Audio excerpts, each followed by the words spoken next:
Christina G! Bitawan mo ako! Saan ka ba pupunta kasi? Bitawan mo ako! Ah! Hoy! Christina G! Christina G!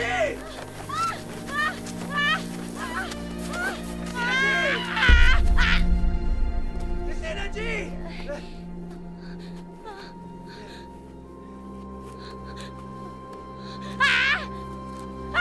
Christina G!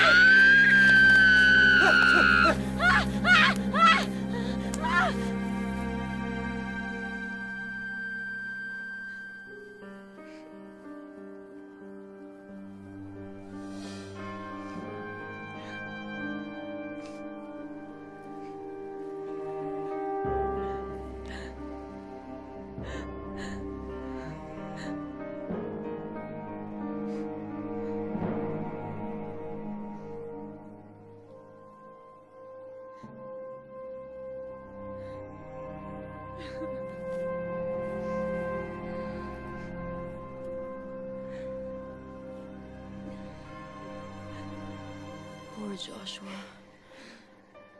He just couldn't take it anymore. Isang linggo lang sumuko na siya. Huwag natin siyang gagayahin. Kahit ganyan siya, hindi ko siya makakalimutan. Anong gagawin natin ngayon? Ilibing natin siya. Kahit simpleng libing lang.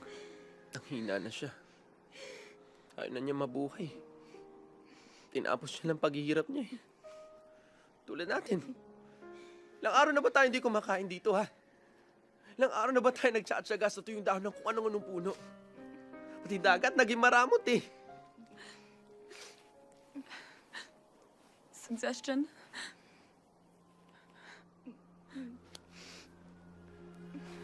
Oh my God.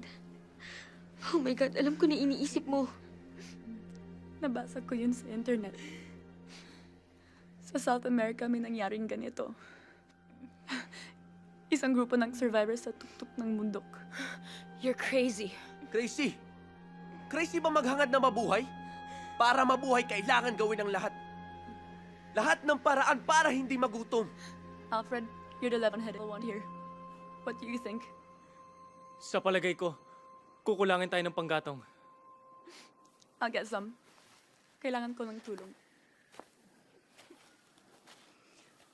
I feel sick. Virginia P., I think you won't mind. Just this once. Umalis na muna kayo dito. Ako na bahala maghanda dito. Once a waiter, always a waiter. Ako po, titiisin ko na lang po yung gutom kahit nangihina na ako. Gamitin mo nga yung utak mo. Kapag ikaw yung susunod na mamatay, ikaw ang susunod na kakainin nila.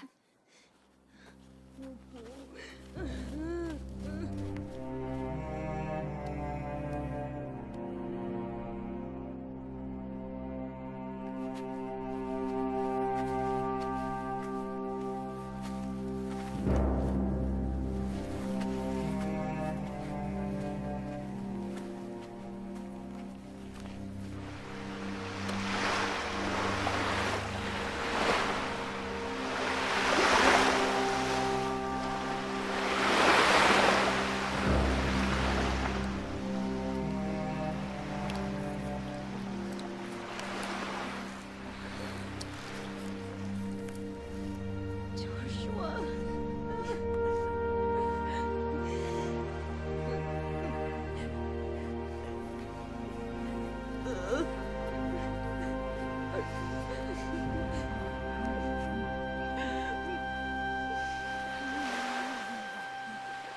Thank you.